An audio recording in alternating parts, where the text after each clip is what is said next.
term democracy apply here? Well, that's a perfect example. I just want to start with one quick clarification. I wish that I had coined the term the blob to describe the foreign policy establishment.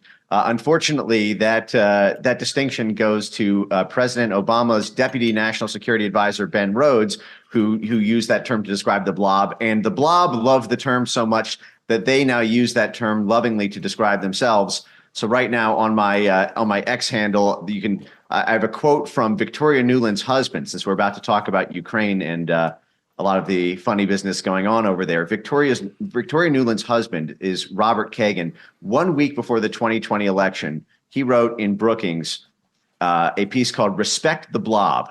This was his advice for the next president of the United States 1 week before the 2020 election. He wrote, "Respect the blob, learn from the blob, love the blob." Wow. So this is one of the arch blob monsters whose wife is basically running the show of foreign policy in the hotbed of Ukraine, who's basically saying, if you want to have stability in your next presidency, you will love us and do what we say. In fact, you will learn from us.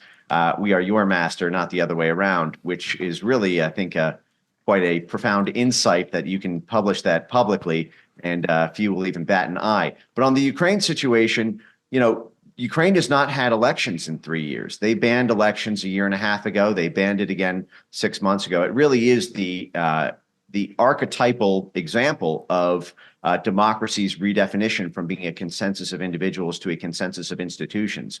We say that we are, in Ukraine to defend democracy. Meanwhile, there is no democratic vote. What we have there are, basically a set of what we call democratic institutions, which is a very, very nasty framing device intended to deceive people about what's really going on. See, we flood the zone with NGOs and civil society institutions, so-called civil society institutions, as well as getting hundreds of thousands of people on payroll in order to co-opt portions of the region that we are trying to politically control. So Victoria Nuland herself, I just read the quote from her husband, respect the blob, learn from the blob, love the blob. Victoria Nuland, when she was the head of the U.S. Embassy in Kiev, ahead of the 2014 coup that was jointly orchestrated by the U.S. and U.K. governments, Victoria Nuland was on a panel where she publicly discussed how they pumped, the State Department pumped $5 billion into Ukrainian civil society in the run-up to that coup. So that is, they capacity built a regime change instrument with $5 billion in taxpayer money. And that gets distributed to a network of NGOs. So, for example, there's an entity called the Ukraine Crisis Media Center. Now, I talked about this just last night on Dan Bongino's show. We had the biggest stream on the internet going through this, where we discussed the so-called Red Lines memo.